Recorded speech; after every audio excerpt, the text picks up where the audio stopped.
अकेला साधु है जो जी जान से इस कुंभ को सफल कराने में लगा हुआ है, मतलब पद पे बैठा हुआ। मैं ये जो कह रहा हूं, तो अगर मेरे से कोई पूछेगा तो मैं तो कहूंगा कि योगी जी चिरायु रहे और इस कुंभ को सफल बनाए, जो बना ही रहे, अभी तक बना रहे। योगी जी का पर्सनल विषय अगर मेरे से आप पूछेंगे तो मैं तो कहूंगा वो दीर्घायु रहे, वो स्वस्थ रहे, इस देश के हर बड़े से बड़े पद पे, बड़े से बड़े माने राष्ट्रपति तक वो जाएं और हमारे सनातन का नेतृत्व करें। ये तो मैं चाहूंगा पर्सनली। पूरा सनातन जगत इस कुंभ में जुड़ा हुआ है, जिसमें से बहुत सुंदर उत्सव वो मनाए जा चुके हैं। अभी 29 तारीख को मौनी अमावस्या का स्नान हुआ है, आज बसंत पंचमी का स्नान है, वैष्णवों का श्रेष्ठ स्नान है। पूरे सनातन जगत आ भी रहा। मुझे लगता नहीं इससे बड़ी संख्या इससे पहले कभी किसी कुंभ में आई है, पर आपके माध्यम से एक निवेदन हम जरूर करेंगे। पहली बात तो आप आ गए हैं कुंभ में, तो जहां भी आपको स्थान मिले आप वहीं स्नान कर लीजिए। मीन्स गंगा के तट पे, जमुना के तट पे।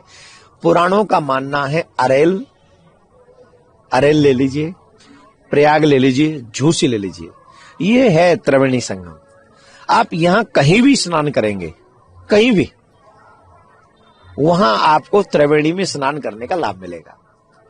उतना स्थान, उतना स्पेस आपको मिल जाएगा।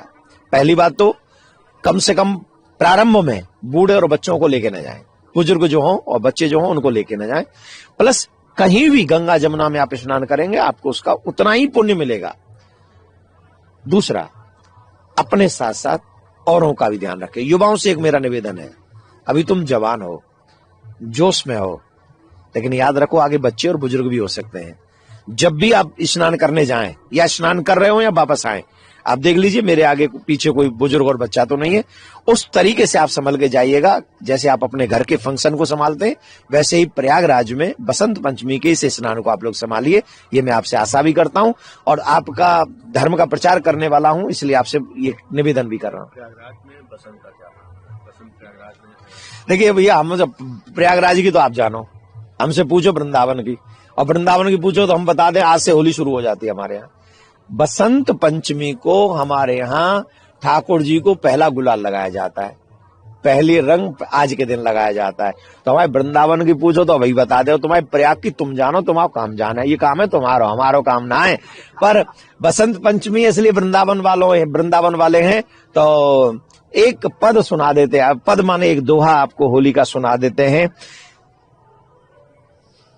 बरसाने आज मची होरी बरसाने आज मची होरी बरसाने, फेंट गुलाल हाथ पे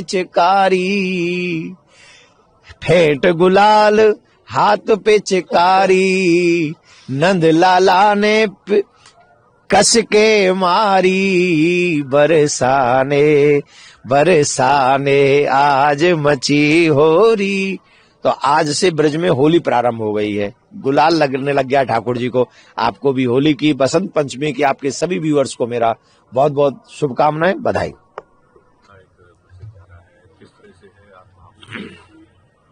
देखिए, सनातन बोर्ड हो या कोई और नाम रख ले सरकार, हमने तो आप सबके बीच में एक बात कही है, ये पीढ़ी आखिरी पीढ़ी होगी जो सनातन को बचाने का काम कर सकती है। सनातन माने सनातन बचेगा तो मानव बचेगा। अब सनातन मेरी मर्जी से नहीं बचेगा।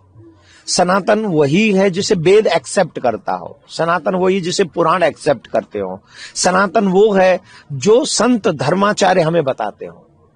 और वो परंपरा अगर नहीं बची, देखो एक बात क्लियरली हम कह देते हैं, हमारे शास्त्रों में लिखी है, धर्मो हतु हतुअंति धर्मो रक्षति रक्षिता। जो धर्म की हत्या करता है वो उसकी हत्या होना निश्चित है। अभी मैं कह रहा था कथा में कि कनाडा के प्रधानमंत्री थे जस्टिन ट्रूडो, कनाडा में मंदिरों पे आक्रमण हुआ और वो मूक दर्शक बनके उसको देखते रहे। रिजल्ट क्या हुआ जानते हैं? 2 महीने में सड़क पे आ गए, 2 महीने में इस्तीफा देना पड़ा उनको। और ये प्रत्यक्ष और अप्रत्यक्ष आप कुछ भी देख लें, आप धर्म की हत्या करना चाहेंगे तो भगवान से बड़े हाथ आपके नहीं है, कोई भी हो, मैं भी हूं, और धर्म रक्षति रक्षिता, अगर मैं धर्म की रक्षा करने जाऊंगा तो निश्चित ठाकुर जी मेरी रक्षा करेगा। तो आज जो ये पीढ़ी है ना सनातनियों की, जो 40+ है, 50+ है, इस पीढ़ी को ईमानदारी से वो काम करना चाहिए जिससे धर्म बचे और आने वाली पीढ़ी बचे। तो मेरा दर्द जो था, मेरा जो भाव था, वो ये था कि हम लोग भगवान के साथ मजाक होते हुए देख रहे हैं, गऊ को कटते हुए देख रहे हैं, हमारे बच्चों को स्कूलों में बहन बेटियों को नाचते हुए देख रहे हैं, और उसके बावजूद भी पूरा समाज मौन है। अरे सनातन बोर्ड बनेगा तो गुरुकुलम होंगे, गुरुकुलम में संस्कार होगा, हमारे विद्या पाठ गजब के होंगे, गौ माताएं बचेंगी, दीनहीनों की सेवा होगी। जिस धन को सरकार कहां कहां लगा रही है वी डोंट नो, उसी धन से अगर समाज की सेवा हो जाए, तेरा तुझको अर्पण हो जाए, कि सोचिए ना, क्या इतनी अच्छी सोच हम लोगों की नहीं है कि हम अपनी मैं से ऊपर नहीं उठ सकते? एक बार तो उठ जाएं इस धर्म के लिए कि मेरा कुछ हो ना हो, मेरे धर्म का, मेरे आने वाली पीढ़ी का, कम से कम मेरी आने वाली पीढ़ी की आंखों में आंसू ना हो, ऐसा समाज में निर्मित करके जाऊं। तो वो दृश्य जो मेरे सामने था उसने मुझे भावुक कर दिया, और मैं आशा करता हूं सनातनी समाज से कि सनातनी समाज इसको समझेगा और कदम से कदम मिलाकर, आप लोगों को हक इसलिए नहीं मिला, आपने कभी मांगा ही नहीं, अब ये पहली बार मांगना प्रारंभ हुआ है हमारा हक, और आज भारत के घर घर गांव गांव तक ये आवाज आई थिंक मुझसे अच्छा आप जानते पहुंचिए, और भगवान कृपा करे कि 2029 से पहले हमें कुछ अच्छा गिफ्ट मिल जाए। आपने गुरुदक्ष में दक्षिणा भी मांगी थी, लेकिन अभी मुक्तेश्वरानंद शंकराचार्य है, उनका कहना है कि पहली बात तो बोर्ड शब्द ही गलत है, और जो उसके पीछे जो कथन है वो भी गलत होगा, और सरकार की योगी सरकार से इस्तीफे की मांग भी कर रही है। देखिए, मैं ये कह रहा हूं, आप अगर बोर्ड नहीं चाहते तो संस्था लिख लीजिए, कुछ भी लिखिए, मुझे तो उससे कोई फर्क, और वो हमारे शंकराचार्य हैं, उनके वक्तव्य पे मैं कोई टिप्पणी करूं ये मेरे लिए शोभा नहीं देता है। मैं ना तुच्छ प्राणी, एकदम तुच्छ हूं, चींटी भी नहीं हूं मैं तो सनातन की। तो वो जो कहें, धर्माचार्य जो कहें, शंकराचार्य जो कहें, हमारी हाँ में हाँ है उसमें, और वो जो कहें कि बोर्ड नहीं होगा तो नहीं होगा। और अगर वो दूसरा प्रश्न क्या था आपका? योगी जी के इस्तीफे की मांग। देखिए, वो उनका अपना विचार है, हम तो उनके चरणों में प्रणाम करते हैं, अगर उनके वक्तव्य पे हम नहीं बोल सकते। पर मैं एक बात कहूं अपने मन की, अकेला साधु है जो जी जान से इस कुंभ को सफल कराने में लगा हुआ है, मतलब पद पे बैठा हुआ, मैं ये जो कह रहा हूं। तो अगर मेरे से कोई पूछेगा तो मैं तो कहूंगा कि योगी जी चिरायु रहे और इस कुंभ को सफल बनाए, जो बना ही रहे, अभी तक बना रहे। अगर उस दिन घटना पे जल्दी से एक्शन नहीं होता, आप कल्पना करके देखो क्या होता, क्या होता बोलो। 80 एम्बुलेंस तुरंत पहुंच गई थी वहां पे,